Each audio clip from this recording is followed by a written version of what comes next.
সুস্থ শরীরে জুমার সালাতের জন্য মসজিদে উপস্থিত হওয়ার সুযোগ পেয়েছি, তাই সকলেই বলে আলহামদুলিল্লাহ।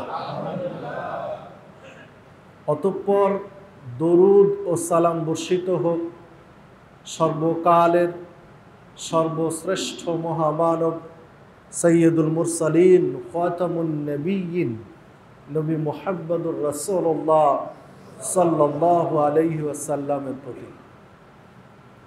আমি আপনাদের সামনে কোরআন মাজিদের কয়েকটা আয়াতে কারিমা তেলাওয়াত করেছি। রাসূলুল্লাহ সাল্লাল্লাহু আলাইহি ওয়াসাল্লামের বাণীর মধ্য হতে কয়েকটি হাদিস পেশ করেছি। এর আলোকে আজকে আমার আলোচনার বিষয় আমলের পূর্বে আকীদা শুদ্ধ করা জরুরি। আমল করার আগে আকীদা সঠিক করা আবশ্যিক।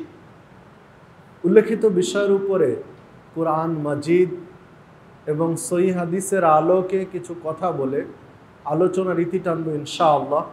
আমা তাওফীকি ইল্লা বিল্লাহ আলাইহি তাওয়াক্কালতু ওয়া ইলাইহি উনীব। সম্মানিত ভাতৃমণ্ডলী, দেখুন, আমরা আমলের ক্ষেত্রে যতটা গুরুত্ব দেই আকীদার ক্ষেত্রে ততটা গুরুত্ব দেই না। আমল করার বিষয়ে আমরা যতটা সচেতন, আকীদা ঠিক করা প্রয়োজন এই বিষয়ে আমরা ততটা সচেতন নই। আমাদের বাংলাদেশে আমলের উপরে যত আলোচনা হয়ে থাকে, জুমার খুতবায় বলেন, ওয়াজ মাহফিলে বলেন, বিভিন্ন সেমিনারে বলেন, আমল নিয়ে যত কথা হয় আকীদা নিয়ে তত কথা হয় না। অথচ একজন মুসলিমের জন্য আকীদা শুদ্ধ করা, আকীদা ঠিক করা আমলের আগে জরুরি। আমল করার আগে আকীদা ঠিক করা জরুরি একটি বিষয়। মানে আগে আকীদা, তারপরে আমল। আগে আকীদা, এরপরে আমল। যার আকীদায় ত্রুটি আছে তার আমল দিয়ে কাজ নেই। আকীদা যদি ঠিক না হয় তাহলে আমল দিয়ে পরকালে মুক্তি পাওয়া যাবে না। আবার একজনের আমল ঠিক নেই কিন্তু আকীদা ঠিক আছে। ধরুন তার কোনো আমল ঠিক নেই কিন্তু আকীদা ঠিক আছে, তাহলে ওই ব্যক্তি একদিন না একদিন জান্নাতে যাবে ইনশাআল্লাহ। অথচ আমল নেই, তার আমল ঠিক নেই বা আমলই নেই কিন্তু তার আকীদা ঠিক আছে। একজন মুসলিমের আমল ঠিক নেই কিন্তু আকীদা ঠিক আছে, তাহলে আকীদা, সঠিক আকীদার দরুন উনি একদিন জান্নাতে যাবেন ইনশাআল্লাহ। কিন্তু আমল অনেক আছে কিন্তু আকীদা ঠিক নেই, তাহলে এই আমল দিয়ে জান্নাতে যেতে পারবে না আকীদা ঠিক না থাকার কারণে। এই জন্যই আকীদার বিষয়টি যদিও নিরস, মজা পাওয়া যায় কম আকীদার আলোচনায়, তারপরও জানা জরুরি হিসাবে আজকে আমরা একটু মনোযোগ দিই, যে আকীদা বিষয়টা আমরা একটু স্পষ্ট হই। জানা থাকলে আলহামদুলিল্লাহ, আরও জানার ইলমের পাল্লায় আরও কিছু সঞ্চিত হলো, আর জানা না থাকলে নতুন ইলম যুক্ত হলো। আল্লাহ আমাদেরকে বরকত দান করুন ইলমের ভিতরে, আল্লাহুম্মা আমিন। সম্মানিত উপস্থিতি, যে কথা বলছিলাম যে আকীদাটা কি, আকীদা ঠিক করা কেন জরুরি, কেন আবশ্যিক, আমলের পূর্বে আকীদা কেন দরকার, আকীদা ঠিক না থাকলে আমল কেন কবুল হবে না। তো চলুন আমরা একটু বিশ্লেষণ করি। আরবি শব্দ আইন, কফ এবং দাল, এক থেকে শব্দটার উৎপত্তি আকীদা। আকীদা শব্দের অর্থ হচ্ছে গিরা বা বাঁধন। আকীদা শব্দের শাব্দিক অর্থ হচ্ছে গিরা বা বাঁধন। যেমন ধরেন একটা রশ্মি, একটা রশ্মিকে গিরা দেওয়া হয় বা বাঁধন দেওয়া হয়। এই যে একটা বাঁধন দেওয়া হলো একটা রশির ভিতরে, তো বাঁধনের ভিতরে কি আছে, গিরাতে কি আছে, এটা না জেনে বিশ্বাস করার নাম হলো আকীদা। এই গিরা বা এর বাঁধনের মধ্যে কি আছে আমি জানি না, তারপরে বলা হলো এটা গিরার মধ্যে এটা আছে, এই গিরাতে এই জিনিসটা আছে, এই বাঁধনের মধ্যে এটা আছে, না জেনে না দেখে এই গিরায় বা বাঁধনের মধ্যে যা আছে না জেনে না বুঝে শুনে বিশ্বাস করার নাম হলো আকীদা। এই শব্দটি আল্লাহ রাব্বুল আলামিন কোরআন মাজিদের মধ্যে উল্লেখ করেছেন। সূরা বাকারা 237, 235 এবং 37 নম্বর আয়াত আল্লাহ রাব্বুল আলামিন উল্লেখ করেছেন। আল্লাহ রাব্বুল আলামিন উল্লেখ করতে গিয়ে বলেছেন উকদাতুন নিকাহ, বিবাহের বাঁধন, বিয়ের বন্ধন। এই বিয়ের বন্ধন বলতে গিয়ে আল্লাহ এই শব্দটা উল্লেখ করেছেন, আকীদা শব্দটা উল্লেখ করেছেন। উকদাতুন নিকাহ যে শব্দটা আকীদা থেকে এসেছে। তো বিয়ের বাঁধনটা একটু দেখেন, একটু একজন মুসলিমের বৈবাহিক অবস্থাটা একটু কল্পনা করেন, বিয়ের বাঁধনটা কেমন মজবুত দেখেন। ধরেন আপনাদের ঢাকা নাসিরাবাদ এলাকার এই লায়নহাটির একটা ছেলে, কথার কথা বিয়ে হলো সিলেটের একটা মেয়ের সাথে, চেনা নেই, জানা নেই, আগে কোনো পরিচিতি নেই, কিচ্ছু নেই, হয়তোবা একবার ছেলে এবং মেয়ে দেখার যে পর্ব, এই পর্বটা হয়েছে, এরপরে বিয়ের পিঁড়িতে দুইজন বসেছে, কোনো সম্পর্ক নেই, কোনো চেনা জানা নেই, কিচ্ছু নেই, বিয়ের পিঁড়িতে বসেছে। বিয়ে হয় মূলত ছেলের কাছে, মেয়ের কাছে নয়।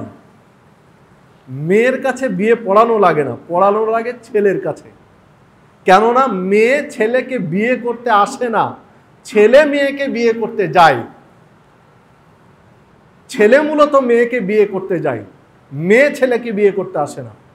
এই জন্য বিয়ে পড়ানো লাগে ছেলের কাছে, মেয়ের কাছে নয়।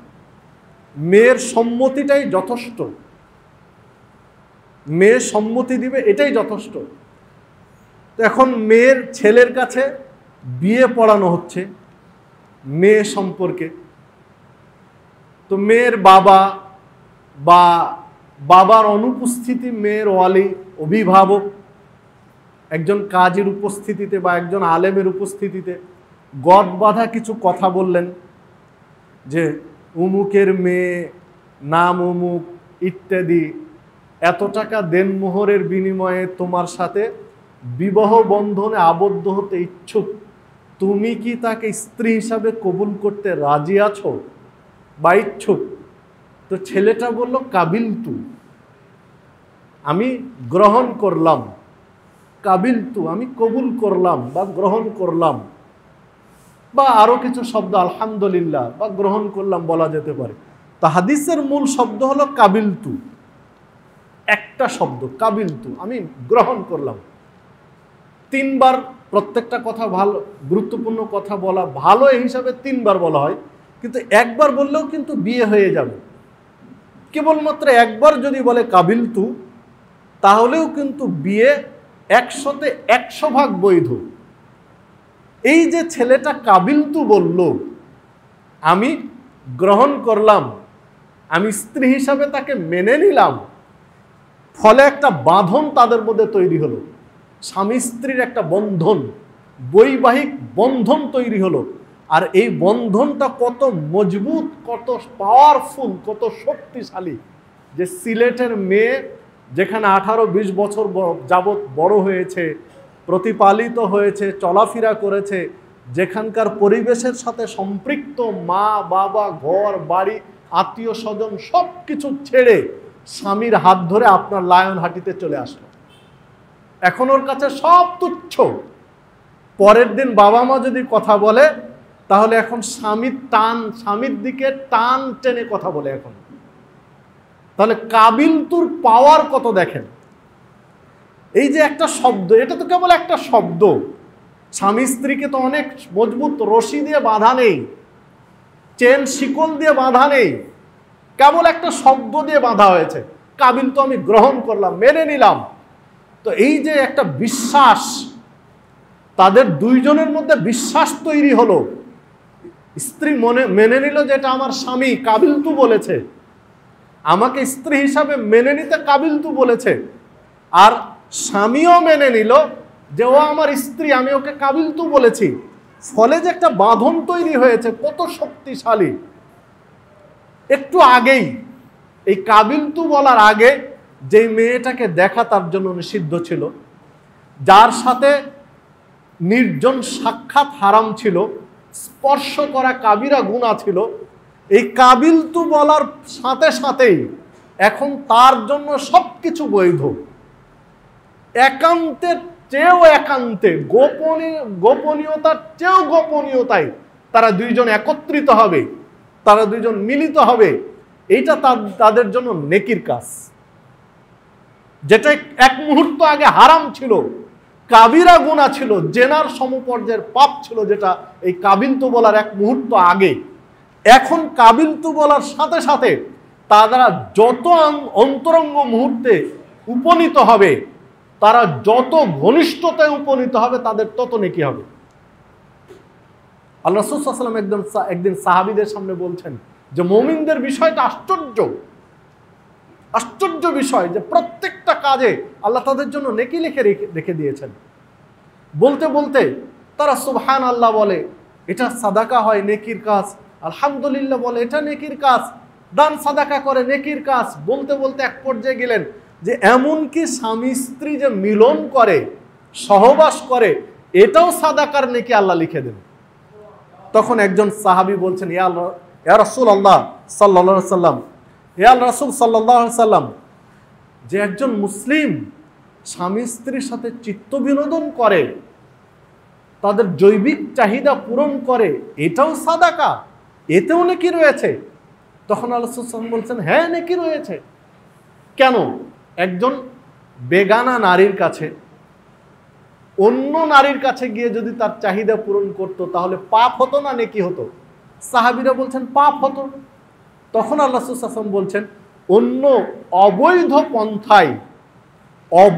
পন্থায় যদি তার মনের চাহিদা মিটায়, তাহলে যদি পাপ হয়, বৈধ পন্থায় যদি সেটা মিটায়, কেন নেকি হবে না? অবশ্যই আল্লাহ নেকি দিবেন। সম্মানিত উপস্থিতি, আমি যে কথা বলতে চাচ্ছিলাম, যে দেখুন যে বিয়ের বন্ধন কাবিলতু বলার পরে তাদের সম্পর্কটা কত সুদৃঢ়, আমি এইটা বোঝাতে চাচ্ছি। কাবিলতু বলে যে বাঁধন তৈরি হলো, একটা গিরা তৈরি হয়েছে, বৈবাহিক বন্ধনে আবদ্ধ হয়েছে স্বামী স্ত্রী, কত মজবুত শক্তিশালী, যে তারা একান্তে তাদের জৈবিক চাহিদায় তারা মিলিত হয়, সেটাও নেকির কাজ। কত নিকটতম সম্পর্ক তৈরি হয়েছে, কত নিগুড় সম্পর্ক তৈরি হয়েছে, কত নিখাদ ভালোবাসা তাদের মধ্যে তৈরি হয়েছে। এইবার আসেন মূল আকীদার কথায়। সেইটা হলো, একজন ব্যক্তি যখন বলে লা ইলাহা ইল্লাল্লাহ, আমি সাক্ষ্য দিচ্ছি আল্লাহ ব্যতীত সত্য কোনো মাবুদ নেই, সত্য কোনো মাবুদ নেই, অথবা কালেমা শাহাদাত, আশহাদু আন লা ইলাহা ইল্লাল্লাহু ওয়াহদাহু লা শারীকা লাহু ওয়া আশহাদু আন্না মুহাম্মাদান আবদুহু ওয়া রাসূলুহু, আমি সাক্ষ্য দিচ্ছি আল্লাহ ব্যতীত সত্য কোনো মাবুদ নেই। ওয়াহদাহু, তিনি অদ্বিতীয়, একক, তার সমকক্ষ কেউ নেই, সমতুল্য কেউ নেই, তার উপমা কেউ নেই। লা শারীকা লাহু, এবং তিনি শরীক মুক্ত, অংশীদার মুক্ত। তার কার্যক্রমে ইবাদত, বন্দেগী, প্রতিপালন, রুবুবিয়াত, ইলাহিয়াত, কোনো ক্ষেত্রে কোনো শরীক নেই। ওয়া আশহাদু আন্না মুহাম্মাদান আবদুহু ওয়া রাসূলুহু, এবং আমি এটাও সাক্ষ্য দিচ্ছি মুহাম্মদ সাল্লাল্লাহু আলাইহি ওয়াসাল্লাম আল্লাহর বান্দা এবং রাসূল। এইটা সাক্ষ্য দেওয়ার সাথে সাথে ওই ব্যক্তি হলেন মুসলিম, ওই ব্যক্তি ইসলামের বন্ধনে আবদ্ধ হলো। তাদের বাঁধন, রবের সাথে বান্দার একটা বন্ধন তৈরি হলো। রবের সাথে বান্দার একটা গিরা দেওয়া হলো, ইসলামের গিরা, এমন অটুট বন্ধন যেটা ছেঁড়ার নয়। স্বামী স্ত্রীর বন্ধনের চেয়ে এই বন্ধন হাজার লক্ষ কোটি গুণ শক্তিশালী, অনেক শক্তিশালী। রবের সাথে বান্দার, আব্দ এবং মাবুদের সাথে একটা বন্ধন তৈরি হয়েছে, অনেক মজবুত। আব্দ এবং মাবুদের মাঝে একটা ভালোবাসা তৈরি হয়েছে, একটা বাঁধন তৈরি হয়েছে যেটা অনেক মজবুত।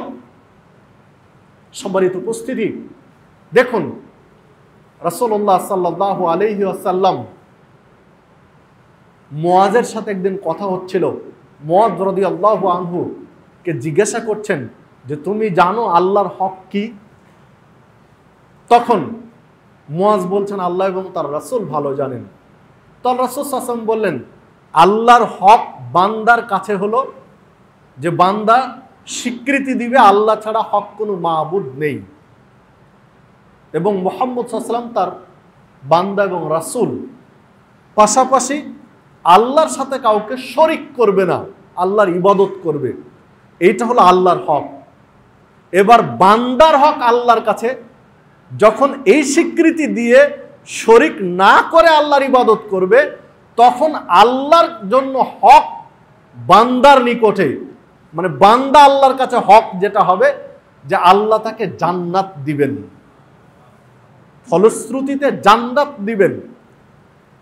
তো এই গিরা বা এই বাঁধনের শক্তি, বাঁধনের পাওয়ার, আপনি এই বাঁধন ঠিক রাখেন, আপনার বিশ্বাস ঠিক রাখেন, ইবাদত বন্দেগী ঠিক রাখেন, ইনশাআল্লাহ আপনাকে আল্লাহ জান্নাত দিয়ে ধন্য করবেন।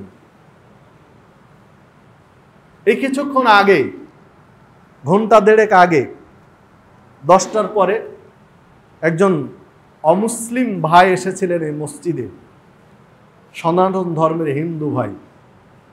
এই জায়গায় বসে কালেমায়ে শাহাদাত পাঠ করে ইসলাম ধর্ম গ্রহণ করলেন এই 10:15টার সময় আপনাদের এই মসজিদে। তো সেখানে কথাটাই বলছিলাম ওই মুসলিম ভাইকে লক্ষ্য করে, নবমুসলিম ভাইকে, যে তুমি যে কালেমায়ে শাহাদাত পাঠ করলে, এই এক মানুষ 3 বছর ধরে ইসলামকে স্টাডি করছে ভাই, 3 বছর ধরে ইসলাম নিয়ে ভাবছে, হিন্দু ধর্ম আর ইসলাম ধর্ম নিয়ে। বেশ কিছুদিন থেকে ফোনে যোগাযোগ করছিলেন, আজকে ডেকেছিলাম যে তার কাছে ভালো লেগেছে, ও অ্যাফিডেভিটও করেছে, আজকে ইসলাম ধর্ম গ্রহণ করলেন। তো কথাই বললাম যে তুমি যে কালেমায়ে শাহাদাত পাঠ করলে, এই পাঠ করার সাথে সাথে আল্লাহ রাসূল সাল্লাল্লাহু আলাইহি ওয়াসাল্লাম বলেছেন, সহিহ মুসলিমের হাদিস, যে ইন্নাল ইসলামা ইয়াহদিমু মা কানা ক্বাবলাহু। যখন একজন ব্যক্তি ইসলাম ধর্ম গ্রহণ করে, কালেমায়ে শাহাদাত পাঠ করে, তখন মা কানা ক্বাবলাহু ইয়াহদিমু মা কানা ক্বাবলাহু, অতীতে তার যত পাপ রয়েছে, যত পাপ, সাগীরা হোক আর কাবীরা হোক, শিরকের পাপ হোক আর ব্যভিচারের পাপ হোক আর যা পাপ থাকুক না কেন, সব কিছু আল্লাহ মুছে সাফ করে দেন। ওই কথাটা বলছিলাম যে তুমি এখন একদম ফ্রেশ একজন মানুষ, নিষ্পাপ একজন মানুষ, এখন তোমার কোনো পাপ নেই। এখন থেকে শুরু হবে নতুন করে আমল নামা, নতুন জীবন। তো আমরা ওই ভাইটির জন্য আন্তরিকভাবে দোয়া করবো, আপনারাও দোয়া করবেন, আল্লাহ যেন তাকে কবুল করেন, জান্নাতের পথিক হিসাবে কবুল করেন। আল্লাহ রাব্বুল আলামিন যেন খাঁটি মুসলিম হিসাবে ইহজীবন পরিচালিত করার তৌফিক দান করেন, পরকালে সিরাতে মুস্তাকিমের পথিক হিসেবে জান্নাতি ব্যক্তিদের কাতারে শামিল করে নেন। তো যে কথা বলছিলাম, যে এই যে বিশ্বাস, একটা সাক্ষ্য দেওয়া, আশহাদু আন লা ইলাহা ইল্লাল্লাহু ওয়াহদাহু লা শারীকা লাহু, বা লা ইলাহা ইল্লাল্লাহ, এটা তো কোনো আমল নয়, এটা একটা বিশ্বাস। আল্লাহ তুমি ব্যতীত হক কোনো মাবুদ নেই, এটা একটা বিশ্বাসের নাম। দেখুন, আল্লাহ ব্যতীত কোনো মাবুদ নেই, এটা মূলত একটা বিশ্বাসের নাম। এটা একটা বিশ্বাসের নাম যে আল্লাহকে আমি মেনে নিয়েছি। তো যখনই বান্দা আল্লাহকে মাবুদ হিসাবে মেনে নিল, তখন আর যত ইলাহ রয়েছে নামে বেনামে প্রত্যেকটা তার জন্য এখন হারাম। সেগুলোর কাছে মাথা নত করা বা আল্লাহর মর্যাদায় আসীন করা তার জন্য এখন হারাম। এই স্বীকৃতি দেওয়ার সাথে সাথে একজন ব্যক্তি আল্লাহ ব্যতীত অন্য কোথাও মাথা নত করতে পারে না। সেটা মূর্তি হোক, কোনো বড় পাথর হোক, কোনো রড সিমেন্টের তৈরি করা মূর্তি হোক, বা আর যাই হোক, বড় গাছ হোক, মাথা নত করে মাবুদের আসনে বসাবে এটা আর পারে না। কারণ ও বিশ্বাস করেছে যে আল্লাহ তুমি ব্যতীত কোনো মাবুদ নেই। এটা স্বীকৃতি দিয়েছে, এটা একটা বিশ্বাসের নাম। তো এই বিশ্বাসটা পাকাপুক্ত করা প্রত্যেক মুসলিমের জন্য অপরিহার্য। এই বিশ্বাসে যদি চিড় ধরে, এই বিশ্বাস যদি ঠিক না থাকে, তাহলে আমল কবুল হবে না। তার আমল দিয়ে কাজ নেই। পরকালে আপনার আমল পরে দেখা হবে, আগে আকীদা দেখা হবে। কিভাবে? দেখুন, সূরা মায়েদা 5 নম্বর আয়াত আল্লাহ রাব্বুল আলামিন বলেছেন, ওমাই ইয়াকফুর বিল ঈমান ফাকাদ হাবিতা আমালুহু ওয়া হুয়া ফিল আখিরাতি মিনাল খাসিরিন। ওমাই ইয়াকফুর বিল ঈমান, ঈমানের মধ্যে যদি কারো কুফরি থাকে, ওমাই ইয়াকফুর বিল ঈমান, ঈমান আনার পরে যদি কেউ কুফরি করে, মানে ঈমানের সাথে যদি কুফরিকে গুলায়া ফেলে, মিক্সড করে ফেলে, ফাকাদ হাবিতা আমালুহু, তাহলে তার যত আমল রয়েছে এগুলো ধ্বংস হয়ে যাবে। তো ঈমানে যদি কার চিড় ধরে, ঈমান মানে কি? বিশ্বাস। ঈমান মানে বিশ্বাস। তো বিশ্বাসে যদি কেউ কোনো চিড় ধরে, লা ইলাহা ইল্লাল্লাহর যে বিশ্বাস, আশহাদু আন লা ইলাহা ইল্লাল্লাহু ওয়াহদাহু লা শারিকা লাহু, এই বিশ্বাসে যদি কারো চিড় ধরে, ফাটল ধরে, তাহলে তার আমল ধ্বংস হয়ে যাবে। ওয়া হুয়া ফিল আখিরাতি মিনাল খাসিরিন, এবং পরকালে কিয়ামতের দিন সে ক্ষতিগ্রস্তদের অন্তর্ভুক্ত হবে। কিয়ামতে ক্ষতিগ্রস্ত কারা? যারা জান্নাত বাদ দিয়ে জাহান্নামে যাবে। জাহান্নামীরাই ক্ষতিগ্রস্ত, আর জান্নাতীরা সফলকাম। তাহলে ঈমানে চিড় ধরলে আমল বাতিল। তাহলে আমল জরুরি না ঈমান ঠিক রাখা জরুরি? এই জিনিসটা আমাদের মাথার মধ্যে ঢুকে না অনেকের, বা এই বিষয়ে আমরা কথা বলতে চাই না অনেকেই। আমলের আগে যে ঈমান ঠিক রাখা জরুরি, এইটা প্রত্যেকের বোঝা দরকার। যে ঈমানে চিড় ধরলে আমল শেষ। কেননা আল্লাহ তো স্পষ্টই বললেন যে ঈমানে যদি কুফরি ঢুকে যায় তাহলে আমল বাতিল। তাহলে ঈমানটা আগে ঠিক রাখা জরুরি। এক, আরো দেখুন, আল্লাহ রাব্বুল আলামিন যেমন বলেছেন, ঠিক রাসূলুল্লাহ সাল্লাল্লাহু আলাইহি ওয়াসাল্লাম ঠিক তেমনই বলেছেন, ওমাই ইয়াকবালু মিনাল ঈমান। আল্লাহ রাসূল সাল্লাল্লাহু আলাইহি ওয়াসাল্লাম বলছেন, আবু হুরায়রা রাদিয়াল্লাহু আনহু বলেছেন, ইন্নাল্লাহা লা ইয়ানজুরু ইলা সুওয়ারিকুম ওয়া আমওয়ালিকুম। আল্লাহ রাব্বুল আলামিন তোমাদের কারো ধন সম্পদ দেখবেন না, তোমাদের কারো চেহারা সুরাত দেখবেন না। বিচারের মাঠে বিচার করার সময় কার চেহারা সুরাত কত সুন্দর, তার কার দেহ অবয়ব কত সুন্দর, এইটা দেখবেন না। কার ধন সম্পদ, প্রতিপত্তি, ব্যাংক ব্যালেন্স কত বেশি, এইটা দেখবেন না। ওয়ালাকিন ইয়ানদুরু ইলা কুলুবিকুম ওয়া আমালিকুম। আল্লাহ তোমাদের কলবটা দেখবেন, আল্লাহ তোমাদের হৃদয় দেখবেন, কলব আত্মা দেখবেন। কুলুবিকুম ওয়া আমালিকুম, এরপরে তোমাদের আমল দেখবেন। তাহলে বিচারের মাঠে দেখা হবে কলব, আত্মা এবং আমল। তো কলব আত্মায় কি আছে? বিশ্বাস। তো আগে কি দেখবেন? আগে কলব দেখবেন, এরপরে আমল দেখবেন। সহিহ মুসলিমের হাদিস 6708 নম্বর হাদিস সহিহ মুসলিমের। তাহলে দেখুন, আগে কলব এরপরে আমল, মানে আগে বিশ্বাস এরপরে আমল, আগে আকীদা এরপরে আমল। আপনি লা ইলাহা ইল্লাল্লাহ বা কালেমায়ে শাহাদাত পড়ে যে একটা বাঁধন দিয়েছেন আল্লাহর রবের সাথে, একটা বাঁধন দিয়েছেন, ইসলামের বাঁধন, এই বাঁধনটা ঠিক আছে কিনা এইটা আগে দেখা হবে, এরপর আপনার আমল দেখা হবে। পাশাপাশি দেখুন, এই বিশ্বাসটা, আকীদায় বিশ্বাস, ঈমান আনতে হয় 6টা বিষয়ের উপরে। জিবরিল মানুষের কাছে মানুষের রূপ নিয়ে মাঝে মধ্যে এসেছেন প্রয়োজনে তাগিদে। সাহাবীরা বলছেন, আমরা আল্লাহ রাসূল সাল্লাল্লাহু আলাইহি ওয়াসাল্লামের সাথে মসজিদে নববীতে বসেছিলাম, দিন শিখছিলাম। হাদিসের যেটা ভাব, ধরুন যেভাবে বসে আছেন মুসল্লি সাহাবীরা এই মুখে, আর আল্লাহ রাসূল সাল্লাল্লাহু আলাইহি ওয়াসাল্লাম সাহাবীদের মুখে, সাহাবীদের সামনাসামনি, হাঁটু গেড়ে দুই উরুর উপরে ভর করে বসে আছেন। তো সাহাবীরা বলছেন, হঠাৎ একজন লোক আসলো, যেই লোকটার পোশাক ধবধবে সাদা, চুলগুলো কুচকুচে কালো।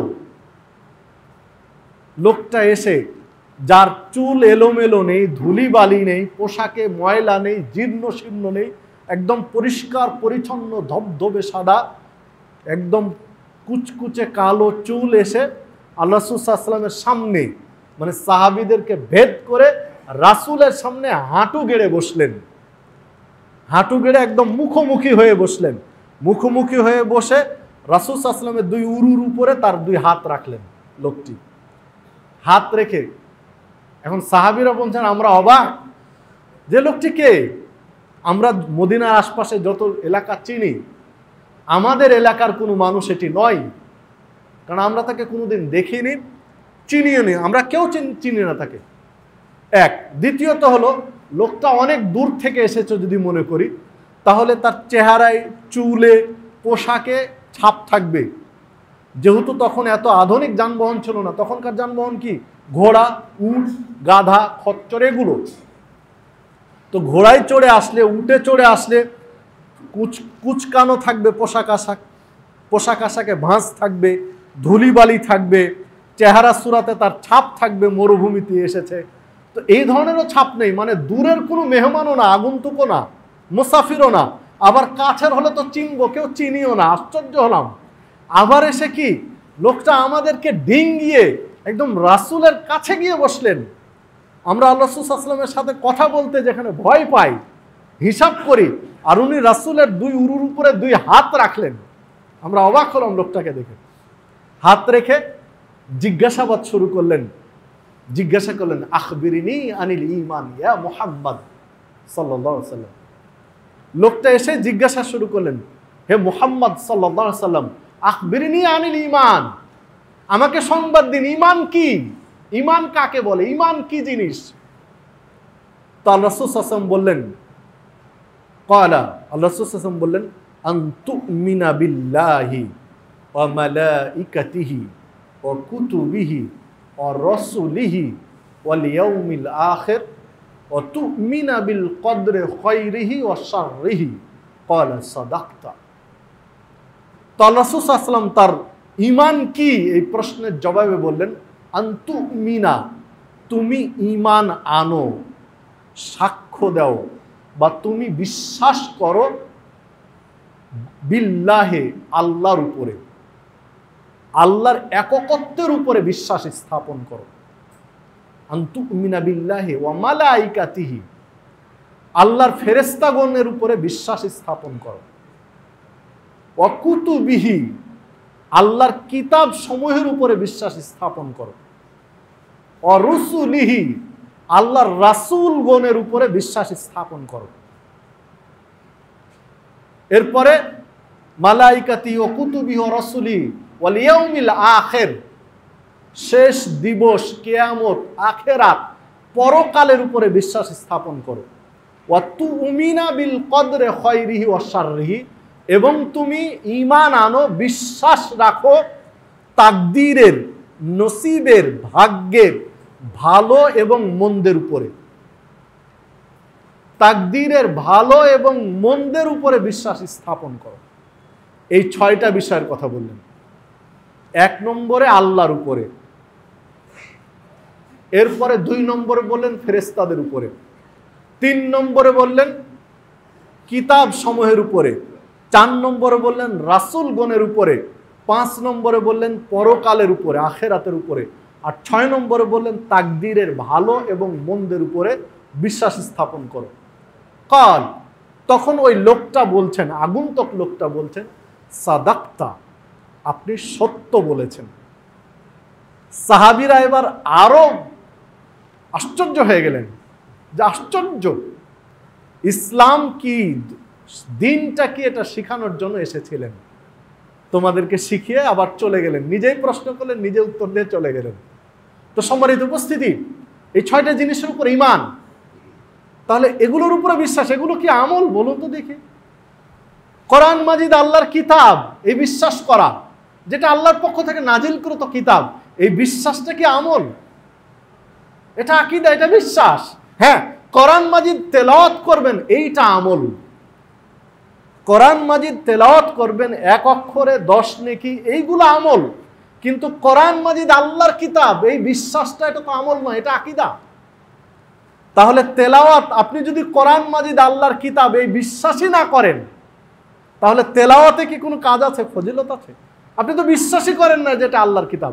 তাহলে আগে বিশ্বাস না আগে আমল, এইটা বোঝা দরকার, যে আগে বিশ্বাস এরপরে আমল।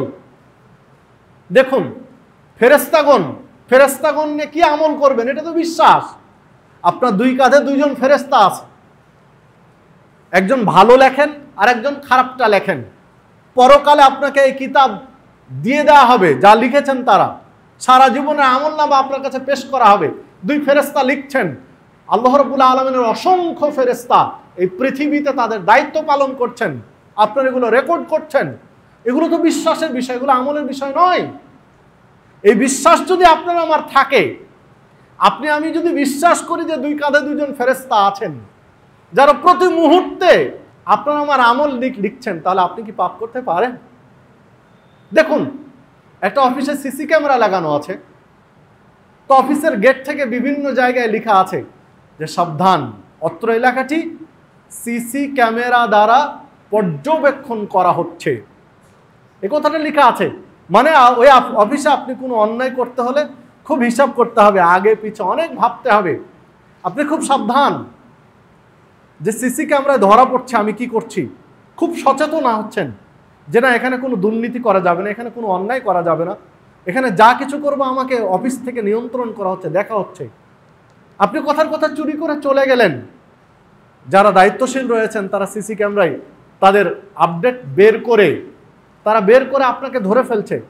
আপনি বিশ্বাস করেন যে 2টা সিসি ক্যামেরা 2 জন ফেরেশতা রেকর্ড করছেন? এটা দুনিয়াবি সিসি ক্যামেরার পাওয়ার কতটুকু? এই মসজিদে যদি একটা সিসি ক্যামেরা লাগানো থাকে তো পাওয়ার কতটুকু? এই মসজিদের ভিতরেই সীমাবদ্ধ। মসজিদ থেকে বাইরে চলে গেলেন, আপনি মুক্ত।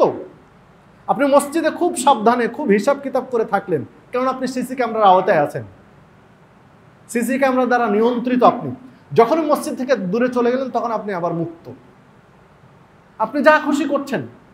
কিন্তু আল্লাহ রাব্বুল আলামিন যে সিসি ক্যামেরা আপনার পিছনে লাগিয়ে দিয়েছেন, এইটা একদম সার্বক্ষণিক। আপনি যদি পানির তলেও চলে যান, ডুব দিয়ে পানির নিচে গিয়ে অপরাধ করেন, সেটাও কিন্তু আল্লাহর সিসি ক্যামেরায় ধরা পড়ছে। আপনি আল্লাহর সিসি ক্যামেরা মুক্ত নন। 2 জন ফেরেশতা আপনার কাছে আছেন, তাদের থেকে আপনি দূরে নেই, একদম সচিত্র তারা রেকর্ড করে নিচ্ছেন, সবকিছু তারা নথিপত্র করে নিচ্ছেন, প্রত্যেকটা মুহূর্ত। আপনি সাগরের তলদেশে যান, আসমানের উপরে যান, মাটির গর্তে যান, আড়ালে যান, আবদালে যান, লোকালয়ে যান, মরুভূমির প্রান্তরে, যাই করেন না কেন সবকিছু আল্লাহ নিয়ন্ত্রণ করছেন। এই বিশ্বাস যদি একজন মুমিনের মধ্যে থাকে, এই মুমিন কোনো অন্যায় করতে পারে না। এই আকীদা যদি আপনার মধ্যে থাকে, তাহলে আপনি অন্যায় করতে পারেন না। একজন মানুষ সালাত পড়ে গিয়ে কেন চুরি করে? একজন মানুষ মসজিদে সালাত আদায় করে বের হয়ে গিয়ে আরেকজনকে গালিগালাজ করছে, কারো সাথে প্রতারণা করছে, ঠকবাজি করছে, ধাপ্পাবাজি করছে, চিটিংবাজি করছে। কেন করছে এগুলো? কেননা তার বিশ্বাসের ত্রুটি আছে, তাই তার বিশ্বাসের জগৎ ক্লিয়ার নয়, এই জন্য তার দ্বারা এই পাপগুলো হচ্ছে। এই জন্য আপনাকে আমাকে বিশ্বাসের জগৎটা আরো পরিপুষ্ট করতে হবে। অনুরূপভাবে বিশ্বাস ঠিক করে আমল করুন, তখন একজন মানুষ পূর্ণাঙ্গ মুমিন হবে। বিশ্বাস ঠিক রেখে, আকীদা ঠিক রেখে যখন আমল ঠিক করবে, তখন একজন মানুষ পূর্ণাঙ্গ মুমিন, পরিপূর্ণ মুমিন হবে। কিন্তু বিশ্বাস ঠিক না রেখে যদি আমল করে, তাহলে সে পরিপূর্ণ মুমিন নয়, তার ঈমানে ঘাটতি রয়েছে। ইন্নাল্লাহা লা ইয়াকবালু মিনাল আমাল ইল্লা মা কানা লাহু খালিসান। আল্লাহ রাসূল সাল্লাল্লাহু আলাইহি ওয়াসাল্লাম বলছেন, ইন্নাল্লাহা লা ইয়াকবালু মিনাল আমাল, একজন মানুষের কোনো আমল আল্লাহ কবুল করেন না, কোনো আমল আল্লাহর কাছে গ্রহণ হয় না, ইল্লা মা কানা লাহু খালিসান, কেবলমাত্র ওই আমলটাই গ্রহণ হয় যেটা খালেস অন্তরে আল্লাহর জন্য করা হয়, একদম ফ্রেশ হৃদয়ে আল্লাহর সন্তুষ্টির জন্য যেটা করা হয় সেইটা গ্রহণ হয়। তাহলে আমল কবুল হওয়ার জন্য শর্ত হলো আগে হৃদয় ফ্রেশ করা, যেটা নাসাইর মধ্যে হাদিসটি বর্ণিত হয়েছে, 3140 নম্বর হাদিস এবং হাদিস সহিহ। তো হৃদয় ফ্রেশ না হলে, বিশ্বাসের জগৎ স্পষ্ট না হলে, বিশ্বাস সঠিক না হলে আপনার আমল কবুল হবে না। কথা আল্লাহ রাসূল সাল্লাল্লাহু আলাইহি ওয়াসাল্লাম 1500 বছর আগে বলেছেন। সম্মানিত উপস্থিতি, দেখুন তো আবু জাহাল কে আমল করেনি? ইতিহাস খোঁজেন, আবু জাহাল, আবু লাহাব, উতবা সাহেব, ওরা কে আমল করেনি? মান বানা মসজিদান বানা আল্লাহু লাহু বাইতান ফিল জান্নাহ, সহিহ বুখারী হাদিস। আল্লাহ রাসূল সাল্লাল্লাহু আলাইহি ওয়াসাল্লাম বলছেন, কোন ব্যক্তি যদি একটা মসজিদ নির্মাণ করে, বিনিময়ে আল্লাহ রাব্বুল আলামিন জান্নাতে তার জন্য একটা ঘর নির্মাণ করেন। মসজিদ নির্মাণ করে দিলেন, মসজিদে একটা ইট দান করলেন, মসজিদে একটা টাইলসের টাকা দিলেন, মসজিদে একটা ফ্যান দিলেন, মসজিদে একটা আপনার ইনকাম সোর্স কম একটা বর্তন কিনে দিলেন 20 টাকা দিয়ে মসজিদে, বিনিময়ে আল্লাহ আপনার জন্য জান্নাতে ঘর নির্মাণ করবেন। এগুলো সাদাকায়ে জারিয়া। আবু জাহাল, আবু লাহাব, উতবা, সাইবা তাদের টাকা পয়সা দিয়ে, সমাজের তাদের মানুষের টাকা দিয়ে শুধু মসজিদ নয়, কাবা, আল্লাহর ঘর তৈরি করেছিলেন। আপনি ভাবতে পারেন, যখন বন্যায় কাবা ঘর ভেঙে গেল, তখন আল্লাহ রাসূল সাল্লাল্লাহু আলাইহি ওয়াসাল্লাম ছোট, মোটামুটি বয়স 25 হয়নি, 25-এর কাছাকাছি বা এরকম কিছু কম বেশি। তখন আল্লাহ রাসূল সাল্লাল্লাহু আলাইহি ওয়াসাল্লাম, ইসলাম তখনও ইসলাম তার উপরে আসেনি, নবী হননি। তখন কাবা বন্যায় ভেঙে গেল, আবু জাহাল, আবু লাহাব, উতবা, সাইবা নিজেদের টাকা দিয়ে কাবা তৈরি করেছেন। তাহলে কি তাদের জন্য আল্লাহ জান্নাতে ঘর নির্মাণ করবেন? অসম্ভব। আপনি এই মসজিদ যারা নির্মাণ করেছেন, এই মসজিদে যারা টাকা পয়সা দিয়েছেন, এই মসজিদে যারা সহযোগিতা করেছেন, ঈমান, আপনার বিশ্বাস যদি ঠিক থাকে, ইনশাআল্লাহ এর বিনিময়ে জান্নাতে ঘর পাবেন, ইনশাআল্লাহ। শুধু বিশ্বাসটা ক্লিয়ার করতে হবে, ঠিক রাখতে হবে। কিন্তু তারা কাবা নির্মাণ করে 1 ফুটও নেকি পাবেন না, 1 চিলতে পরিমাণ, 1 বিন্দু পরিমাণ, জাররা পরিমাণ নেকি পাবেন না কাবা নির্মাণ করে। শুধু মসজিদ না, সরাসরি বাইতুল্লাহ নির্মাণ করে। কেন? তাদের বিশ্বাস ঠিক ছিল না, আল্লাহ রাব্বুল আলামিনের একত্বে একক হিসাবে মেনে নিতে পারেনি। এই বিশ্বাসের কারণে কাবা ঘর নির্মাণ করেও তাদের কোনো লাভ হয়নি, কোনো নেকি পাবেন না। তারা হজ করেছেন, ইতিহাস খোঁজেন, আবু জাহাল, আবু লাহাব, উতবা, সাইবা, তারা হজ করেছে, তারা উলঙ্গ হয়ে হজ করেছে, ল্যাংটা হয়ে কাবা তওয়াফ করতো। এই জন্যই তওয়াফ করতো যে তারাও জানতো যে কাবা তওয়াফ করতে হবে পবিত্র কাপড়ে। তো আমাদের কাপড় পবিত্র কিনা আমরা জানি না, আমাদের কাপড় পবিত্র কিনা আমরা তো জানি না, এই জন্য কাপড় খুলে দিয়ে, হারামের পাশে, কাবার পাশে কাপড় খুলে দিয়ে উলঙ্গ হয়ে তওয়াফ করতো। মানে পবিত্র কাপড় ছাড়া হজ কবুল হয় না, তওয়াফ কবুল হয় না, এই জন্য কাপড় খুলে দিয়ে তওয়াফ করতো। খোঁজেন ইতিহাস, আপনি চিন্তা করতে পারেন যে তারা কি ভাবতো। তারপরেও এই তওয়াফের তারা কি কোনো নেকি পাবে? পাবে না। কেন পাবে না? তাদের আকীদা, তাদের বিশ্বাসের সমস্যা, তাদের আকীদা, তাদের ঈমানের সমস্যা। তো আপনি মুসলিম হয়ে ঈমান আনার পরে মাজারেও যান, খানকাতেও যান, মন্দিরেও যান, আবার মসজিদে আসেন, তো আপনার ঈমানে কি কাজ হবে? আপনার বিশ্বাসই তো ঠিক নেই। কদিন পরে পূজা হবে, আপনি মুসলিম হিসাবে পূজার অনুষ্ঠানেও আছেন, পূজা উদ্বোধন করছেন, পূজার কাছেও আপনি আছেন, মন্দিরেও আছেন।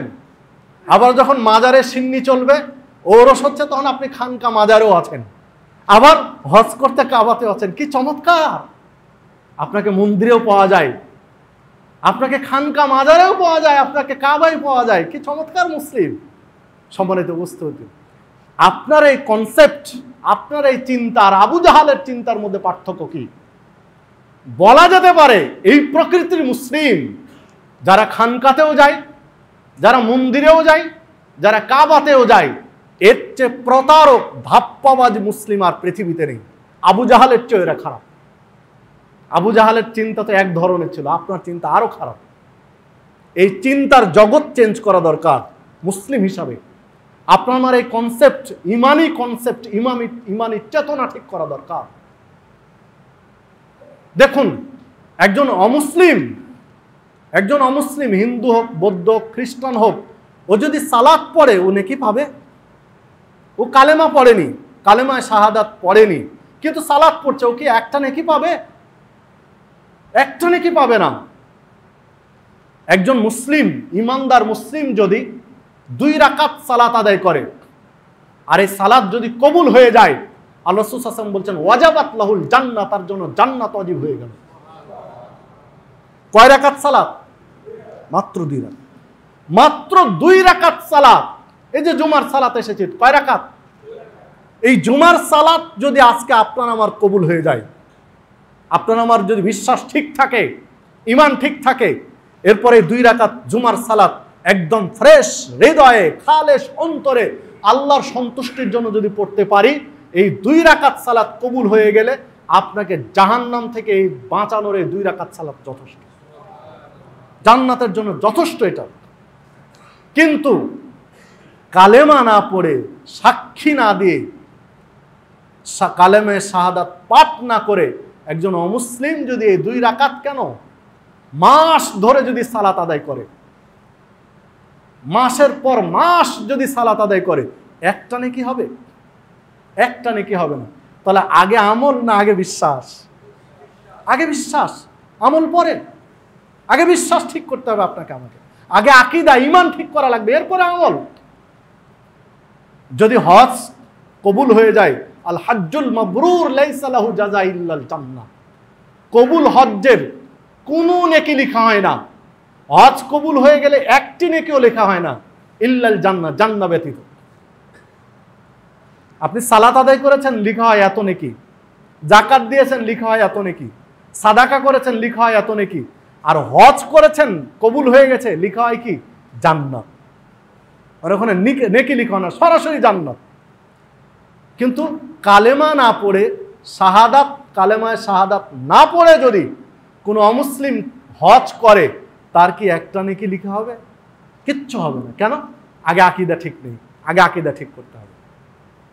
এই জন্য আপনার আমার ঈমান, আকীদা, এইটা ঠিক করা জরুরি। যে হাদিসটি শুরুতেই পাঠ করেছিলাম, দেখুন, একজন সাহাবী আবু হুরায়রা রাদিয়াল্লাহু আনহু বলছেন, সাহাবী দূর থেকে এসেছেন, মসজিদে নববীতে এসে আল্লাহ রাসূল সাল্লাল্লাহু আলাইহি ওয়াসাল্লামের কাছে গিয়ে বললেন, দুল্লানি আলা আমালিন ইযা আমিলতু দাখালতুল জান্নাহ। আল্লাহ রাসূল সাল্লাল্লাহু আলাইহি ওয়াসাল্লাম, আমাকে এমন আমলের কথা বলুন যে আমল করলে আমি জান্নাতে যাব। তখন আল্লাহ রাসূল সাল্লাল্লাহু আলাইহি ওয়াসাল্লাম বলছেন, তা'বুদুল্লাহ লা তুশরিকু বিহি শাইয়্যা। এমন আমল বলুন যে আমল করলে আমি জান্নাতে যাব। তো আল্লাহ সাল্লাল্লাহু আলাইহি ওয়াসাল্লাম বলেন, তা'বুদুল্লাহ, তুমি যে ইবাদতই করবে এটা কেবল আল্লাহর জন্য করবে। আল্লাহ ব্যতীত অন্য কাউকে খুশি করার জন্য তুমি ইবাদত করবে না। ইবাদত বলতে যা আছে সবকিছু একজনকে খুশি করার জন্য করবে, তিনি হলেন আল্লাহ। কেবলমাত্র আল্লাহর সন্তুষ্টির জন্য ইবাদত করবে। লা তুশরিকু বিহি শাইয়্যা, এবং তার সাথে, আল্লাহর সাথে কাউকে শরীক করবে না। তো আল্লাহর জন্য ইবাদত করবে, এই কথাটা তো হৃদয়ের। আমি আজকে জোহরের সালাত আদায় করতে এসেছি, আমি আল্লাহকে খুশি করার জন্য না আমার বাবা মা, আত্মীয় স্বজন, তাদেরকে খুশি করার জন্য? এটা নির্ণয় করে কে? কলব, বিশ্বাস, অন্তর। মুখে যাই বলি না কেন, শ্বশুর বাড়ি বেড়াতে এসেছি, আজকে জুমার সালাতে যদি না আসি তাহলে মানুষ কি বলবে, শ্বশুর শাশুড়ি কি বলবে, তাই মসজিদে আসলাম। আমি মুখে বলছি যে আমি আল্লাহর জন্য, কিন্তু আমার অন্তরে আছে ভিন্নটা। তাহলে মুখ নয় মানদণ্ড কে? অন্তর। আপনার জবান নয় মানদণ্ড অন্তর। এই জন্য বিচারের মাঠে আল্লাহ রাব্বুল আলামিন মুখ বন্ধ করে দিবেন, মুখ দিয়ে কথা বলতে দিবেন না। প্রত্যেকটা অঙ্গ প্রত্যঙ্গ কথা বলবে, হাত কথা বলবে, পা কথা বলবে, চোখ কথা বলবে, কান কথা বলবে, আপনার অন্তর প্রত্যেকটা অঙ্গ প্রত্যঙ্গ কথা বলবে, কিন্তু জবানকে স্টপ করে দিবেন, মুখ স্টপ করে দিবেন। সম্মানিত উপস্থিতি, তাহলে মুখেরটাই চূড়ান্ত নয়, চূড়ান্ত হলো কলবেরটা। আল্লাহ মুখেরটা নয়, কলবেরটা গ্রহণ করবেন। মুখ আর কলব এক হতে হবে একজন মুসলিমের। একজন মুসলিমের জবান এবং অন্তর এক হতে হবে। যা মুখ দিয়ে বের করবেন, জবান দিয়ে বের করবেন, সেটা অন্তরে থাকতে হবে। দুই রকম হলে হবে না। জবানে একরকম আর অন্তরে আর একরকম, এইটা হওয়া যাবে না মুসলিমের। দুইটাই একই হতে হবে মুসলিমের। এই আকীদা, এই বিশ্বাসটা আপনার আমার ঠিক করা জরুরি।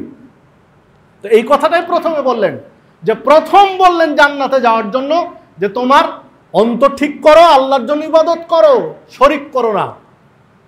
এরপরে বললেন তুকিমুস সালাতাল মাকতুবা, ফরজ সালাত আদায় করবে, অতুআদ্দি যাকাতাল মাফরুজা, ফরজ সিয়াম পালন করবে, অতাসুমু রমাজান, রমাজানের সিয়াম পালন করবে। এই হাদিসে হজ্জের কথা নেই, অন্য কোন হাদিসে হজ্জের কথা আছে, হজ করবে। তো এই কয়েকটা কথা বললেন। এরপরে লোকটি বলছেন ওয়াল্লাযী নাফসি বিয়াদিহি লা আজিদু আলা হাদা, আমি আল্লাহর কসম করে বলছি আপনি যা বললেন ততটুকুই, তার চেয়ে বেশি করব না। ফালাম্মা ওয়াল্লা, যখন লোকটা চলে গেল, ক্বালা নবী সাল্লাল্লাহু আলাইহি ওয়াসাল্লাম, তখন আল্লাহ রাসূল সাল্লাল্লাহু আলাইহি ওয়াসাল্লাম বলছেন মান সাররাহু ইয়ানদুরা ইলা রাজুলিন মিন আহলিল জান্নাহ ফালয়ানদুর ইলা হাদা, তোমরা যদি এখন কোনো জান্নাতি মানুষকে দেখে খুশি হতে চাও, ফালয়ানদুর ইলা হাদা, ওই লোকটাকে দেখো যে লোকটা চলে গেল। সুবহানাল্লাহ, আল্লাহু আকবার। সহিহ বুখারীর 1397 নম্বর হাদিস, সহিহ মুসলিমের 116 নম্বর হাদিস, মিশকাতের 14 নম্বর হাদিস। সম্মানিত মুসাল্লিবৃন্দ, দেখুন লোকটা আমল কিন্তু এখনো শুরু হয়নি। লোকটা বলে গেল আপনি যা বললেন তাই করব, কমও বেশি করব না, হুবহুব তাই করব যা বললেন। কিন্তু লোকটার আমল শুরু হয়নি, এখনো সালাত পড়া শুরু করেনি। শোনার পরে যাকাত দেওয়া কেবল তো শুনে গেল, যাচ্ছে, গিয়ে না আমল শুরু হবে। কিন্তু জান্নাতের ঘোষণা হয়ে গেল, বলেই তো দিলেন যে জান্নাতি লোক দেখলে ওই লোকটাকে দেখো। আল্লাহর পক্ষ থেকে সিগন্যাল পেয়ে মুহাম্মাদুর রাসূলুল্লাহ সাল্লাল্লাহু আলাইহি ওয়াসাল্লাম ঘোষণাই দিয়ে দিলেন, জান্নাতি লোক দেখলে ওই লোকটাকে দেখো। কিন্তু লোকটার আমল কিন্তু এখনো শুরু হয়নি। তাহলে জান্নাতের ঘোষণা কিসের বিনিময়ে হলো? আকীদা, বিশ্বাস। ওই যে বলে গেল আপনি যা বললেন তাই করব, কমও বেশি করব না। আপনি যা বললেন হুবহুব তাই করব। জান্নাতের ঘোষণা হয়েছে এই কথার বিনিময়ে, তার এই বিশ্বাসের বিনিময়ে। আমল কিন্তু এখনো শুরুই হয়নি, যখন ঘোষণা হলো, গিয়ে না আমল শুরু হবে। তাহলে আমলের আগে আকীদা, এই জিনিসটা আমি বুঝাতে চাচ্ছি। সম্মানিত উপস্থিতি, আসুন আমরা আগে আকীদাগুলো ঠিক করি। এই আকীদায় যেন কোনো ধরনের শিরকি চিন্তা চেতনা না আসে। তাবিজও ব্যবহার করছি, সালাতও আদায় করছি, তাহলে আপনার আমার আকীদা কি ঠিক হলো? যেখানে তাবিজ ব্যবহার করা শিরক। দেবদেবীতে গিয়ে ফুলও দিচ্ছি, আবার সালাতও আদায় করছি, তাহলে কি আকীদা ঠিক হলো? যেটা শিরক।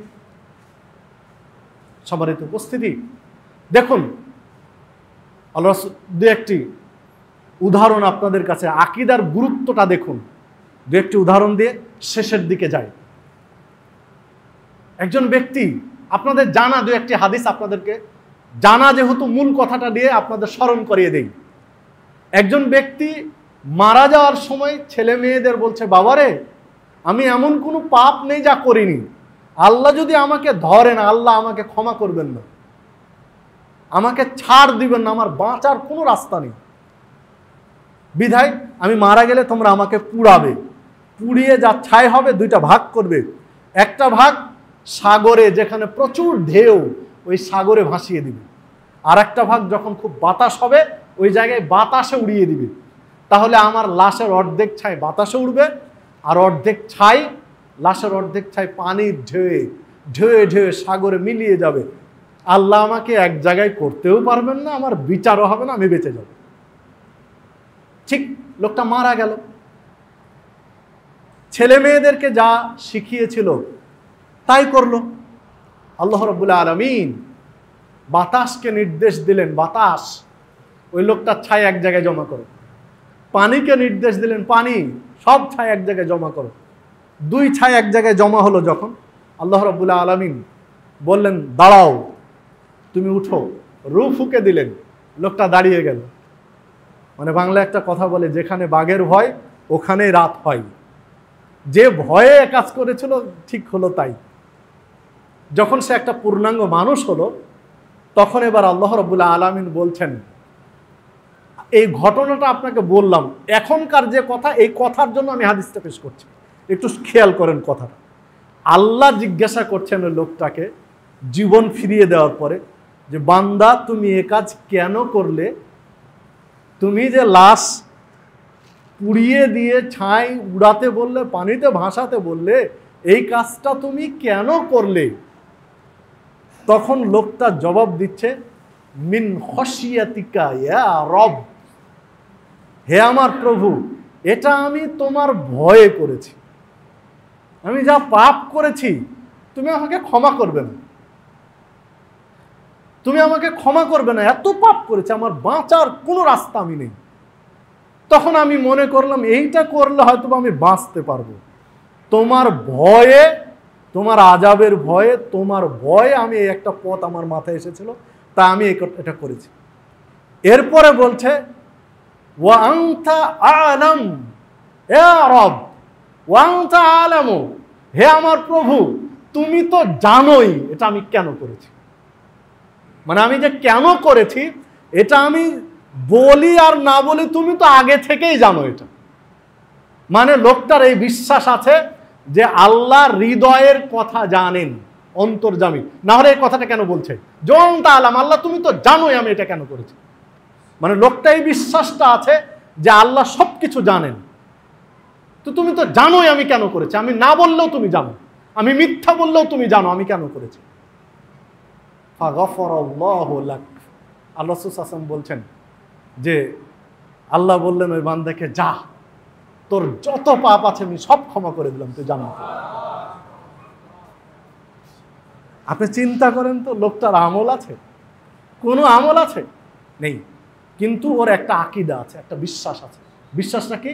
যে আল্লাহ একজন আছেন যিনি সব হিসাব নিকাশ নেবেন এবং তিনি মানুষের সবকিছু জানেন।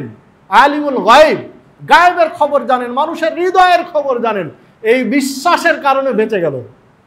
হাদিস সহিহ মুসলিমের, সহিহ মুসলিমের মধ্যে হাদিস বর্ণিত হয়েছে। এক আর একটা দেখেন, একজন লোক ৯৯টা মানুষকে হত্যা করে ও খুঁজে বেড়াচ্ছে, আমি তো অনেক পাপ করে ফেলেছি, ৯৯টা মানুষের খুনের পাপ আমার আমল নামায়, বাঁচার কোনো রাস্তা আছে কিনা একজন আলেমকে গিয়ে জিজ্ঞাসা করছে, একজন খ্রিস্টান পণ্ডিতকে গিয়ে জিজ্ঞাসা করছে। তখন বলছে, তুমি ৯৯টা মানুষকে হত্যা করে বাঁচার পথ খুঁজছো না, তোমার কোনো বাঁচার রাস্তা নেই, তোমার ক্ষমার কোনো রাস্তা আমি দেখছি না। তখন ওই লোকটা বলছে, আমি তো ৯৯টা হত্যা করেছি, তো তোমার মতে একটা আর মারলে কি সমস্যা, বাঁচার রাস্তা নেই, তোমাকেও মারে। ওকেও মেরে ফেলে দিল, ১০০টা পূর্ণ করলো, সেঞ্চুরি করেছে হত্যায়। আরেকজনকে গিয়ে জিজ্ঞাসা করছে যে আমি তো ৯৯টা মানুষকে হত্যা করেছিলাম, একজন খ্রিস্টান পণ্ডিতকে জিজ্ঞাসা করলাম বাঁচার কোনো রাস্তা আছে কিনা, ও বলল যে না, তোমার বাঁচার কোনো রাস্তা আমি দেখছি না, ৯৯টা পাপের খুনের পাপ তোমার আমল নামায়, বাঁচার কোনো রাস্তা আমি খুঁজে পাচ্ছি না, তো আমি ওকে হত্যা করে ১০০ পূর্ণ করেছি। এখন আপনি বলেন তো, আমার বাঁচার কোনো রাস্তা আছে কি? তো একটু চিন্তা ভাবনা করে বলল যে হ্যাঁ, তোমার বাঁচার একটা পথ আছে, তবে আমি বলতে পারবো না পথটা কি।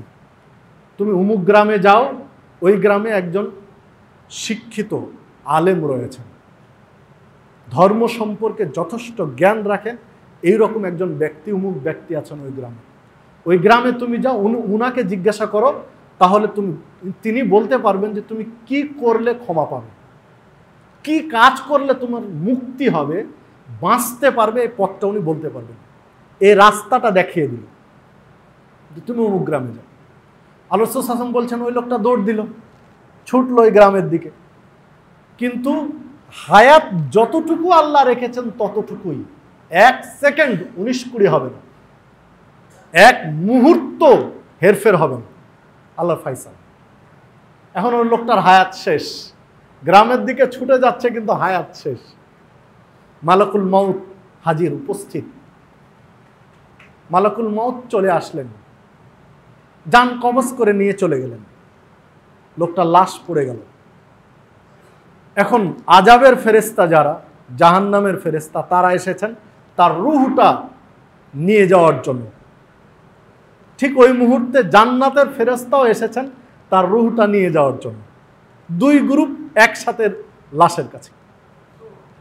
এখন জান্নাতের ফেরেশতারা বলছেন যে না, এই রূহ আমরা নিয়ে যাব। আর জাহান্নামের ফেরেশতা বলছেন না, এই রূহ আমরা নিয়ে যাব।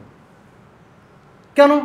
তো জাহান্নামের ফেরেশতা বলছেন যে ওর আমল নামায় 100 জন খুনির পাপ লেখা আছে, তো কি করে জান্নাতে যাবে? আর জান্নাতের ফেরেশতা বলছেন না, 100 জনের খুনির পাপ লেখা আছে কথা ঠিক, তবে ও তো এখন ক্ষমার জন্য পাগল হয়ে ছুটে বেড়াচ্ছে। ও তো পাপ ক্ষমা হবে কি করে, এর জন্য মানুষের দাঁড়ে দাঁড়ে ঘুরছে। ও যে ছুটে যাচ্ছিল গ্রামের দিকে, হায়াত শেষ তাই লাশটা পড়েছে, তো গ্রামে ছুটে যাচ্ছিল ক্ষমার জন্যই কিন্তু যাচ্ছিল। ওই লোকটার কাছে যাচ্ছিল কি করলে ক্ষমা হবে, বিধায় আমরা নিয়ে যাব। দুই দল ফেরেশতার মধ্যে কোন্দল। সমাধান কি? তো চলো আল্লাহর কাছে, আল্লাহ যে সমাধান দিবেন তাই। আল্লাহ রাব্বুল আলামিনের কাছে গিয়ে নালিশ তারা দুই দল ফেরেশতা করলেন। আল্লাহ রাব্বুল আলামিন শুনলেন, আল্লাহ তো সব জানেন, কি ঘটেছে কি হচ্ছে সবকিছু তো তিনি জানেনই, তারপরেও শুনলেন। মানে বিচারকদের এখানে কিছু বিষয় রয়েছে। একজন বিচারক যদি সবকিছু জানেন, তবুও বাদী এবং বিবাদী দুইজনকে বলার সুযোগ দিতে হবে, এই শিক্ষা কিন্তু এখানে রয়েছে। আপনি এক পক্ষের কথা শুনে কারো দিকে ঝুঁকে গেলেন, মাইল হয়ে গিয়ে সমাধান দিয়ে দিলেন, না, আরাম ইসলামে। আপনি বিচারক, আপনি দুই পক্ষের কথা শোনেন, তারপরে বিশ্লেষণ করে জবাব দেন। আল্লাহ তো জানেন, বলে দিতে পারতেন না, শুনলেন দুই দল ফেরেশতার কাছে। এরপরে বললেন যে ঠিক আছে, তোমরা যাও, গিয়ে এবার ওই লোকটার বাড়ি, কথার কথা লোকটার বাড়ি এখানে, আর ওই যে আলেমের কাছে যাচ্ছিল তার বাড়ি এখানে, লাশটা পড়ে আছে কোনো এক জায়গায়। তো লোকটার বাড়ি আর লাশ আর ওই আলেমের বাড়ি, এটা মাপ করে দেখো, দুইটা মাপে দেখো, লোকটার বাড়ি আর লাশ এই দূরত্বটা যদি বেশি হয়, লাশ আর আলেমের বাড়ির দূরত্বটা যদি কম হয়, তাহলে আলেমের বাড়ি বা ক্ষমার দিকেও বেশি এগিয়ে আছে, মানে ক্ষমার দিকে এগিয়ে গেছে, বিধায় তোমরা জান্নাতীরা নিয়ে যাও, তাকে ক্ষমা করে দিব, জান্নাতীদের নিয়ে যাও। আর যদি দেখো যে না, লোকটার বাড়ি আর লাশ এই দূরত্বটা কম, আর লোকটার লাশ আর আলেমের বাড়ির দূরত্ব বেশি, মানে ক্ষমার দিকে বেশি আগাতে পারেনি, তাহলে জাহান্নামে নিয়ে যাও, এই বলে পাঠিয়ে দিলেন। এখনকার কথা হলো, যখন ফেরেশতারা যাচ্ছেন, তখন এবার এই লোকটার বাড়িকে আল্লাহ বলছেন যে এই বাড়ি তুমি একটু পিছনে সরো, তো এদিকে পিছনে সরো। আর ওই আলেমের বাড়িকে বলছেন যে বাড়ি তুমি একটু কাছে আসো তো লাশের দিকে, ওই বাড়িকে বলছেন পিছনে সরো, আর লাশের বাড়ি আলেমের বাড়িকে বলছেন কাছে আসো। আর ওই লাশটা যখন পড়ে মাটিতে, তখন লাশের বুকটাকে আল্লাহ বলছিলেন যে তুমি একটু এই দিকে ঝুঁকে পড়ো। লাশের বুকটাকে বলছেন যে তুমি এই দিকে ঝুঁকে পড়ো। সহিহ বুখারী এবং সহিহ মুসলিমের হাদিস, মেশকাতের মধ্যে পাবেন 2327 নম্বর হাদিস, অস্বীকার করার কোনো যুক্তি নেই। সহিহ বুখারীতে এসেছে, মুসলিমে এসেছে, মুত্তাফাকুন আলাইহি হাদিস। এবার মেপে দেখলো ফেরেশতারা এসে যে লোকটার লাশ আলেমের বাড়ির দিকে তার বুক সিনাটা 1 বিঘা এগিয়ে আছে। তো আল্লাহ বললেন, যাও, আমি ওকে ক্ষমা করে দিলাম, তোমরা জান্নাতে নিয়ে যাও। আমরা যে কোরআন মাজিদের আয়াত তেলাওয়াত করি, আলহামদুলিল্লাহি রাব্বিল আলামিন আর রহমানির রহিম, জান্নাত তুমি রহমান, তুমি রহিম, তুমি দয়ালু, তুমি দয়াবান। আমরা যে বলি কথাটা, আপনি হিসাব করতে পারেন যে আল্লাহ কতটা দয়ালু, আল্লাহ কত রহমান, আপনি চিন্তা করতে পারেন যে একটা বান্দা ক্ষমার দিকে এগিয়ে যাচ্ছে, মানে তার হৃদয়টা এখন ক্ষমার দিকে ঝুঁকছে, তো আল্লাহ কিভাবে ক্ষমা করলেন লোকটাকে, কতটা প্রসেস অবলম্বন করে আল্লাহ ক্ষমা করে দিলেন, আপনি কল্পনা করতে পারেন? আপনি পাপ করেছেন, তাতে কি হয়েছে? আপনার জীবনে অনেক অন্যায়, অনেক পাপ, তাতে কি হয়েছে? আপনি একটু ক্ষমার জন্য ছুটেন, আপনার হৃদয়টা ফ্রেশ করেন, লোকটার হৃদয় এখন ক্ষমার জন্য পাগল হয়ে আছে। এটা হলো মূল কথা হাদিসের। ওর আকীদা, ওর বিশ্বাসটা এখন যে আমাকে ক্ষমা নিতে হবে আল্লাহর কাছে, আমি অনেক পাপ করে ফেলেছি। তো আপনি কি এমন পাপ করেছেন যে 100 জন খুনের চেয়েও কি আপনার পাপ বেশি? আপনি কেন নিরাশ হচ্ছেন যে আমি এত পাপ করেছি যে আমার ক্ষমা হবে না? আপনি কি এমন পাপ করেছেন 100 জন খুনের চেয়েও বেশি পাপ? তাহলে আপনি নিরাশ কেন? হে মুসলিম ভাতৃমণ্ডলে, আসুন একটু ক্ষমা চাই আল্লাহর কাছে, একটু নতি স্বীকার করি, ক্ষমার জন্য একটু ছুটি, যে কোথায় গেলে ক্ষমা হবে, কি করলে ক্ষমা হবে। জানি আপনার অনেক পাপ, আপনিও জানেন আমার অনেক পাপ। তো কত পাপ, যতই পাপ হোক না কেন, আপনি একটু ক্ষমার দিকে এগিয়ে আসেন, আল্লাহ ক্ষমা করবেন। আল্লাহ পারেন ক্ষমা করতে। হাদিসগুলো প্রমাণ করে, হাদিসগুলো ইঙ্গিত দেয়। ইবনু মাজার মধ্যে একটি হাদিস বর্ণিত হয়েছে, 4300 নম্বর হাদিস ইবনু মাজার। যে হাদিসটা আরো একাধিক গ্রন্থ রয়েছে। বিচারের মাঠে আল্লাহ রাব্বুল আলামিন একজন বান্দাকে ডাক দিবেন, কাছে আসো, বিচার হবে তোমার, কাছে আসো। তো লোকটা যখন আল্লাহ রাব্বুল আলামিনের কাছে এসেছে, আল্লাহ তাকে 99টা খাতা ধরিয়ে দিবেন। 99টা ভলিউম, একটা দুইটা নয়, 99টা দফতর, রেজিস্টার, ভলিউম ধরিয়ে দিয়ে বলবেন, এ হলো তোমার আমল নামা, এতে তোমার আমল লেখা আছে। তুমি সারা জীবন যা করেছো সবকিছু লেখা আছে, তুমি দেখো কি করেছো। আল্লাহ রাসূল সাল্লাল্লাহু আলাইহি ওয়াসাল্লাম বলছেন 99টা ভলিউম উল্টিয়ে পাল্টিয়ে সে দেখবে। আল্লাহ বলবেন, দেখো এতে যে তোমার আমল লেখা আছে, তো এখানে আমার কোনো ফেরেশতা উল্টা পাল্টা লিখছে কিনা, অভিযোগ থাকলে তুমি করো। তুমি একটা পাপ করনি অথচ তুমি ওইটা ফেরেশতারা লিখে রেখেছেন, অথবা তুমি একটা নেকির কাজ করেছো অথচ ফেরেশতারা ছেড়ে দিয়েছেন, এই রকম কোনো অভিযোগ যদি তোমার থাকে তুমি করো, আমি ফেরেশতাদের ডেকে প্রমাণ করব, করো তুমি অভিযোগ থাকলে। লোকটা উল্টিয়ে পাল্টিয়ে 99টা খাতা দেখবেন। আল্লাহ রাসূল সাল্লাল্লাহু আলাইহি ওয়াসাল্লাম বলছেন, এক একটা খাতার দৈর্ঘ্য আর প্রস্থ হলো চোখ যত দূরে যায়, দৃষ্টিশক্তি খোলা প্রান্তরে যত দূরে যাবে, এত বড় এক একটা খাতা। 99 খাতা উল্টিয়ে পাল্টিয়ে দেখে বলবে, আল্লাহ আমার কোনো অভিযোগ নেই, আমি যা করেছি তাই আছে, শুধু পাপ আর পাপে ভরে আছে খাতা, শুধু পাপ আর পাপ লেখা আছে, ভালো কিছু নেই। লোকটার মুখ ফ্যাকাশে হয়ে যাবে, চেহারা বিবর্ণ হয়ে যাবে, দুশ্চিন্তায় বিষণ্ণ হয়ে যাবে। আল্লাহ বলবেন, ছেঁড়া একটা টুকরো, ছেঁড়া একটা কাগজ, বেতাকা বলা হয়েছে। বেতাকা মানে একটা টুকরো কাগজ, মানে পূর্ণাঙ্গ কাগজ নয়, একটা ছেঁড়া কাগজ, বেতাকা বলা হয়েছে হাদিসে। তো একটা ছোট্ট টুকরা কাগজ বের করে বলবেন, বান্দা আসো, এই কাগজে তোমার একটা আমল লেখা আছে, তুমি আসো, ওই পাপ আর আমল এখন ওজন করা হবে।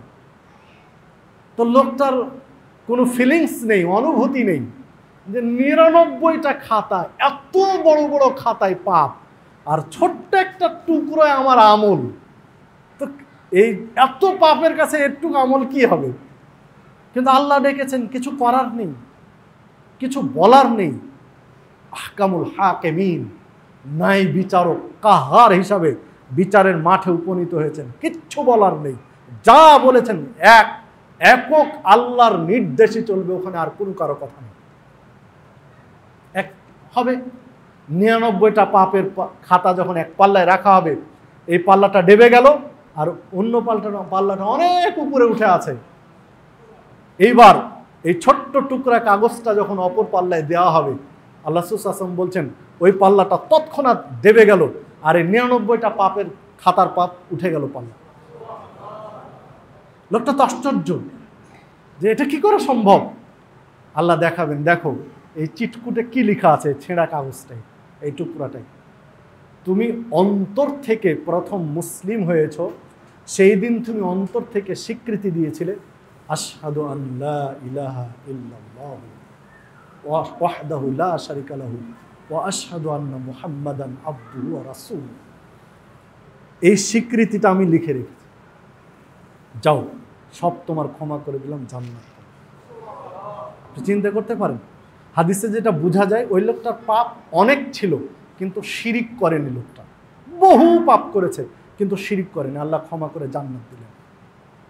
নূহ আলাইহিস সালাম তার ছেলেকে বলেছিলেন, বাবা তোমাকে 2টা নসিহত করছি আর 2টা নিষেধ করছি, দেখো তুমি লা ইলাহা ইল্লাল্লাহ বলবে, মন থেকে স্বীকৃতি দাও লা ইলাহা ইল্লাল্লাহ, এই তাসবিহটা পাঠ করবে তুমি মন থেকে, খালেস অন্তরে।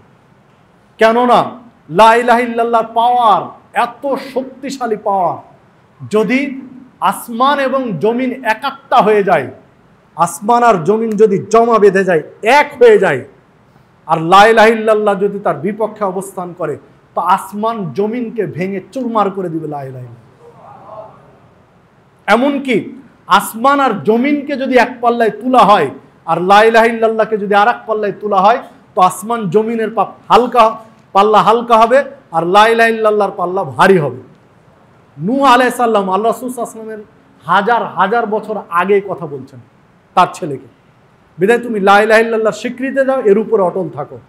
আর দ্বিতীয়টা হলো তুমি সুবহানাল্লাহি ওয়া বিহামদিহি, এই তাসবিহটা তুমি পাঠ করবে, সুবহানাল্লাহি ওয়া বিহামদিহি।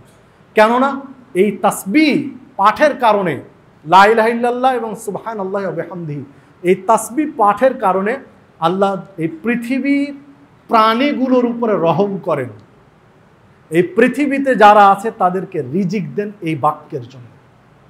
আজকে অমুসলিমরা, নাস্তিকরা মোল্লাদেরকে টিটকারি করে, উপহাস করে, তো ওই বেউকুফগুলো জানে না যে মোল্লারা সুবহানাল্লাহি ওয়া বিহামদিহি এই তাসবিহ পাঠ করার কারণে দুমুঠো খাবার তারা গিলতে পারছে, এই জিনিস তারা জানে না।